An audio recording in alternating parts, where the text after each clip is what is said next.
You're listening to the Building Psychological Strength Podcast, Business Edition. My name is April Seifert. Not only am I a doctoral level psychologist, but I've been a successful entrepreneur for a number of years and have learned firsthand that building psychological strength can have a direct impact on your business success. In this Friday edition of the podcast, I'll offer you tools, tips, tricks, and information to help you become stronger, more resilient, and more successful. Let's get to it. Henry Rollins said, "Creating problems is easy. We do it all the time. Finding solutions, ones that last and produce good results, requires guts and care." Welcome back. Hey, so I've really been enjoying these multi-part series and how they let me dive a bit deeper into an area by breaking it up into smaller chunks. So we're doing it again. Today kicks off part 1 of a 3-part series that is going to need a little bit of an introduction. Now, there are a few fundamental things that I just wish everyone knew and understood about their minds, and one of them is this. Our mind has a big job. It needs to get us successfully through our day while spending the least amount of energy possible. This is tricky because we have a ton to do each day, and we are bombarded with a ton of information. However, we have limited capacity to make decisions, take in information, and, think each day. It's not an unending source. And one way our mind preserves that capacity is by creating habits and routines, by sort of backburnering most of the repetitive stuff that we encounter.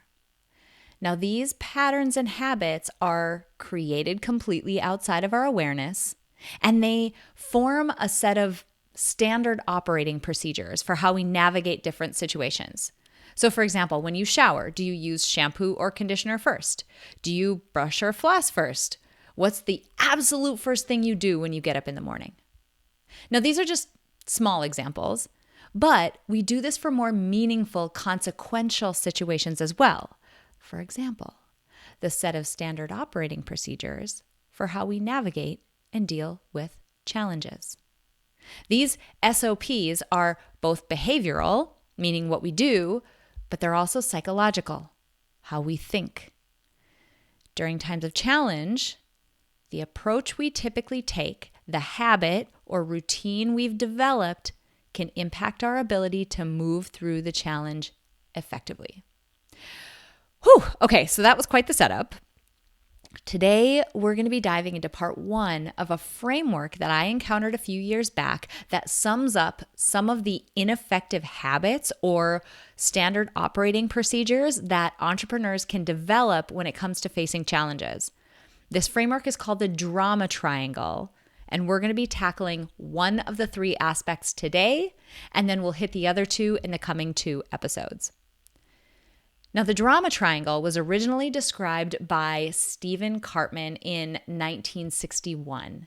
It is the ineffective 3 roles or mindset habits that we might employ when we're faced with a challenge. So over the next 3 episodes, we're going to dive into each of the 3. And in each case, we're talking about a role or a mindset habit that we adopt that's ineffective in dealing with a challenge. It's one that's problem-focused rather than solution-focused. It's a passive stance rather than an active stance.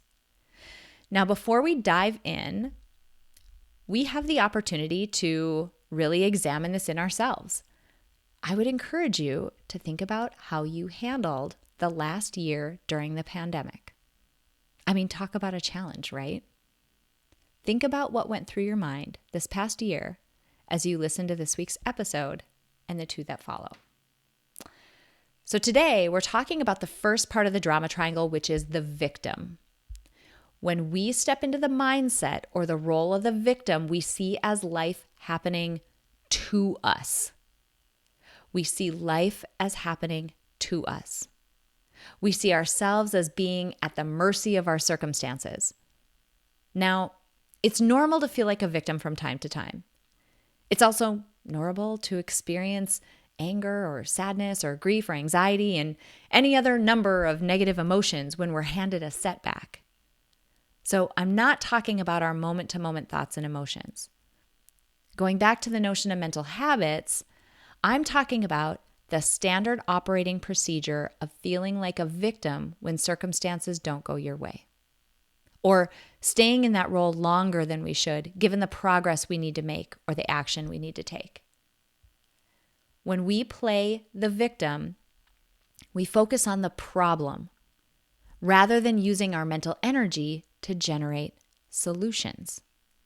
We take a passive stance and we think to ourselves that we can't make progress, and we point to our circumstances as the reason why. We paralyze ourselves.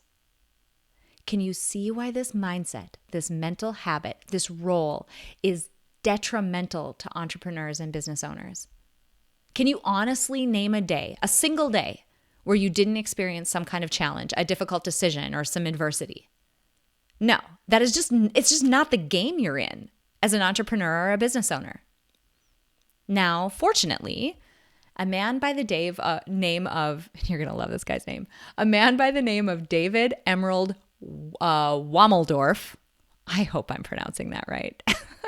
He came up with a framework called the empowerment dynamic. This is also a triangle, but essentially it takes each of the drama triangle roles and it shows a more helpful, effective role that you can transition into in order to get back on the right track. So it's sort of the opposite side of the coin of the drama triangle. So in the case of the victim, you can transition to being a creator. Rather than being passive, reactive, and powerless like the victim, the creator recognizes, accepts, and owns her power. She chooses to respond in the face of adversity and uses her abilities to focus on finding innovative solutions rather than just focusing on the problem.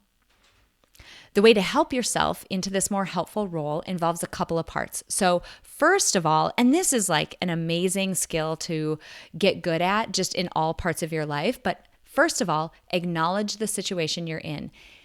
This is different than dwelling on the problem. This is an active appraisal. It's a dissection of your current circumstances and the dependencies you're being handed.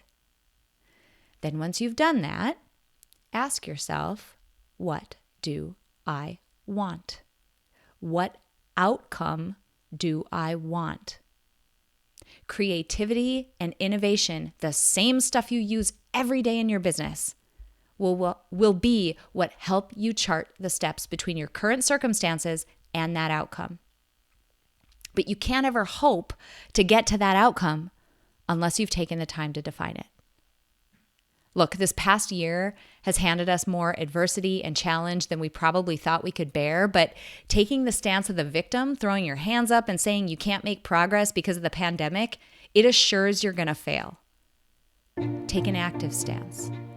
Embody the role of the creator and give yourself a fighting chance, because sometimes that's all you need.